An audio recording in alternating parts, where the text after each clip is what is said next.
Hai, namaku Daniel. Panggilanku Denny, dan ini bukan waktu yang menyenangkan. Tersenyumlah Denny, jangan membuat kami merasa bersalah. Ya, aku senang sekali dikirim jauh dari pandangan kalian. Jangan salah paham dengan kami sayang, kau akan suka sekali sekolah ini, ya kan sayang? Ya, itu merupakan sekolah bergengsi untuk anak-anak keluarga kaya. Ibumu dan aku juga sangat suka saat kami di Kingsbury. Karena itu memang sempurna untukmu. Aku sama sekali tak seperti kalian. Tapi suatu hari kau akan berterima kasih pada kami karena menjauhkanmu dari jalanan. Nada bicaranya selalu merendahkan. Meski aku benci terjebak di asrama tua, aku bisa memanfaatkan waktu jauh dari orang tuaku. Sebelum kulanjutkan, sebaiknya kuceritakan bagaimana ini terjadi. Sederhana, kulihat seorang cowok besar dan tangguh mendorong temanku. Jadi kurobek ban mobilnya di depannya untuk memberinya pelajaran. Tapi bagi orang tuaku itu adalah tindakan memberontak. Jadi mereka mengirimku ke sekolah asrama sebagai hukuman. Saat kami berhenti di depan gerbang Kingsbury, sejenak aku lupa betapa aku tak ingin berada di sana. Menara kastil abad pertengahan yang tersembunyi di balik awan bisa keliru dikira Hogwarts. Sebenarnya kurasakan secercah harapan untuk masa depanku di sini. Sayangnya, harapan itu hanya berumur pendek. Kepala sekolah, Pak Hooper, sudah baca berkasku dan mengambil keputusan tentangku. Tenang saja, kami punya reputasi disiplin kami bukan tanpa alasan, dan siswa seperti Daniel ini paling diuntungkan akan hal itu. Jelas bukan awal baru yang kubayangkan. Bu Bell menuntunku menyusuri lorong, kemudian berhenti di depan pintu ruang 237. Seorang gadis menjawab, "Hai teman sekamar, aku Cassandra. Kau bisa panggil aku Cass. Selamat datang di Kingsbury." "Danny, kau akan berada dalam pengawasan Cassandra di luar jam sekolah. Dia siswa teladan lama di sini untuk mengerti bahwa tak ada jalan untuk menghindari aturan kami." Tentu saja mereka akan menyuruh peliharaan guru untuk mengasuhku. Luar biasa. Cass lebih buruk dari yang kukira. Dia terus saja pakai alasan cari sesuatu untuk menyentuh barang-barangku. Tentu saja dia juga mengendap-endap saat aku tak ada. Jadi kupikir aku bisa sedikit bersenang-senang. Ku beri teman sekamar yang kepo ini sesuatu yang membuatnya penasaran. Ini seperti sebuah buku diari biasa, tapi di dalamnya kutuliskan bahwa aku membawa botol air berisi vodka ke kelas, meletakkan kutu busuk di ranjang Cass, dan menjual kertas contekan ke siswa lain. Kalian tahu hal-hal yang seru. Pastinya tak akan kulakukan semua itu, tapi kita harus berikan penonton kita drama, ya kan? Dan hari berikutnya, perilaku Cass memastikan bahwa dia sudah membacanya. Apa semua baik-baik saja, Cass? Apa? Semuanya baik? Kupikir ini waktunya mencuci spray. Jangan hiraukan aku. Tentu saja, aku percaya padamu. Di Kingsbury ada peraturan untuk apa saja. Aku berhasil melanggar sebagian dari aturan itu dalam 2 minggu pertama hanya dengan keberadaanku sepertinya. Parahnya, hukuman itu hampir tak pernah cocok dengan pelanggarannya. Pernah aku harus mengembalikan ratusan buku kerak karena melewatkan jam malam pukul 8 hanya karena aku belajar di perpustakaan. Di waktu lain aku harus bersihkan aula makan selama sepekan penuh karena pakaianku tak tersemat sebentar saja. Belum lagi Bu Bell sepertinya punya mata untuk melihat segalanya di mana saja sekaligus. Apa-apaan ini? Bagaimana seharusnya aku tahu Teen Vogue dianggap sebagai bahan selundupan di sini? Dan itu bisa dihukum dengan membersihkan setiap tempat lilin di gereja sekolah. Apa mungkin sekolah ini bisa lebih ketat? Mereka sungguh mengharapkan kami menghibur diri dengan tertawa melihat awan seperti kami ini pasien di rumah sakit jiwa atau bagaimana? Dengan kesenangan nihil, tak heran semua di sini selalu terlihat seperti zombie. Kudengar kau ini pemberontak sekolah yang baru, Daniel ya kan? Aku Caroline. Bagaimana kalau kita tiup dudukan lilin ini dan pergi bersenang-senang? Tidak, terima kasih, aku sudah cukup dapat masalah. Tak apa, ayolah. Hei, kau, selesaikan yang ini, mau tidak? Keberanian cewek ini sungguh luar biasa. Bagaimana kalau tidak? Kau tak boleh menyuruh-nyuruh orang seperti itu. Hentikan sikap sok benar itu. Tak perlu pura-pura kau peduli dengan kutu buku. Aku baik-baik saja dan dia di sini bukan kutu buku. Kukira kau ini keren. Apa maksudnya itu tadi? Cowok itu berterima kasih padaku, memperkenalkan dirinya Ian dan bertanya kesalahan sepele apa yang telah kulakukan hingga terjebak dalam pekerjaan membosankan ini. Jadi kami ngobrol dan mengolah aturan Kingsbury sementara aku selesaikan pekerjaan. Rasanya seolah aku akhirnya terlihat setelah minggu-minggu pertama yang mengerikan itu. Tiba-tiba semua tak lagi terasa begitu buruk. Tapi Caroline sudah mantap membuat hidupku sengsara.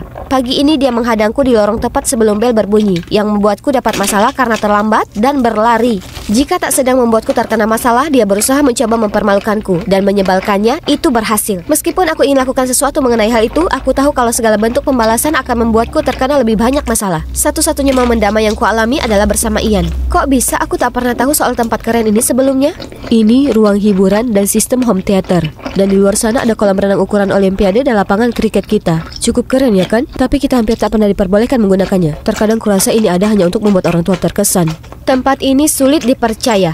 Yang ada hanya belajar dan tak boleh main. Apa ini penjara? Dan lagi aku punya teman sekamar kepo yang harus dihadapi. Untuk melanjutkan tipuan itu, kutulis beberapa aksi rekayasa di buku harian palsuku. Aturan konyol, kelakuan Caroline, dan betapa aku membenci Kingsbury juga masuk ke dalam buku harian ini. Kita terjebak di kampus ini dan semua yang menyenangkan melanggar aturan. Rasanya seolah kita di sini untuk diprogram menjadi robot patuh yang orang tua kami ingin kami di sini. Tapi paling tidak Ian baik. Hari berikutnya, Cass terus mencoba membuka obrolan denganku. Hei teman sekamar, semuanya baik-baik saja denganmu? Definisikan semuanya. Seperti bagaimana kau suka dengan Kingsbury? Apa ada yang memberimu masalah atau apapun? Apa seharusnya aku mendapat masalah? Tidak, kuharap tidak. Aku hanya berpikir kau kelihatannya agak lesu. Sebagai teman sekamarmu, aku ingin kau tahu kalau aku ada di sini untukmu kalau kau butuh teman. Oh, dia pasti sudah membaca buku harianku lagi. Tapi jujur, menurutku penampilannya yang kikuk itu cukup menarik. Lalu dia mencoba mengubah pembahasan ke Caroline, yang ternyata mantan teman sekamarnya. Aku tahu dia jahat, tapi dia tak selalu begitu. Dia hanya berubah setelah satu masalah besar yang hampir membuatnya dikeluarkan. Wah, kira-kira apa yang sudah diperbuatnya? Cass mengatakan Caroline juga kemudian segera pindah ke ruang lain. Aku tak bisa tidak merasa kasihan padanya. Dia sebenarnya baik padaku. Cass tampak sungguh baik, tapi aku ingin lihat apa dia bisa jujur. Jika kau memang benar temanku, kalau begitu beritahu aku. Apakah sudah baca buku harianku? Kau tahu? Tapi dengar aku dulu. Orang tuamu membayarku untuk mengawasimu dan melaporkan apa saja ke mereka. Aku setuju karena aku kira aku membantumu berada di jalur yang benar. Tapi Cass sadar aku tak sungguhan lakukan perbuatan buruk. Jadi sebenarnya dia hanya beritahu orang tuaku hal-hal yang baik saja. Aku janji aku sudah tak lagi bekerja untuk mereka. Mereka salah telah memata-mataimu, tapi aku juga salah. Aku minta maaf. Bisa kau maafkan aku?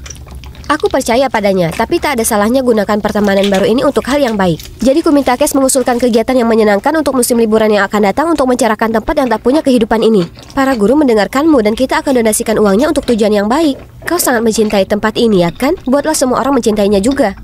Kedengarannya hebat, ayo kita lakukan. Berkat Cass, pasar Natal kami jadi semarak. Aku tak pernah melihat begitu banyak wajah tersenyum di Kingsbury. Aku bahkan berhasil mendapatkan hiburan di menit-menit terakhir. Yang mengejutkan, Ian secara sukarela mengajukan diri untuk tampil dan dia benar-benar hebat. Dia biasanya tidak selalu menonjol, namun malam itu segalanya berubah. Mungkin karena lampu-lampu Natal atau efek Ed Sheeran yang membuat Ian disukai semua orang, termasuk aku. Kami tak hanya bersenang-senang, tapi juga menggalang ribuan dolar untuk didonasikan ke rumah sakit lokal. Beberapa hari setelahnya, kami melihat Caroline bersikap genit ke Ian. Tentu saja sekarang Caroline akan berusaha menempel ke Ian karena dia tahu dia itu menarik. Untungnya Ian sepertinya tak tertarik. Apa kau lihat-lihat? Cuma kamu yang mempermalukan dirimu sendiri. Beraninya kau. Terima kasih Cass, dia benar-benar tak paham isyarat itu. Di saat itu aku tahu telah kutemukan kelompokku. Hari berikutnya saat aku sedang konsentrasi pada ujian matematika, Caroline tiba-tiba menunjukkan sesuatu padaku. Aku minta maaf, ayo kita berteman. Dia ingin berbaikan. Sekarang, Bu Haris, dia mencontekku. Apa-apaan? Pembohong tak tahu malu ini.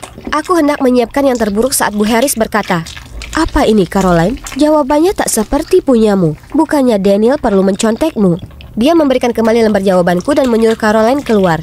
Aku bisa lihat dia masih syok saat dia berjalan keluar. Luar biasa. Bu Harris benar-benar memahami tindakannya. Bu Harris tak seperti guru lain di Kingsbury. Ia tegas, tapi baik hati. Dengan dirinya di sampingku, Caroline tak menggangguku lagi.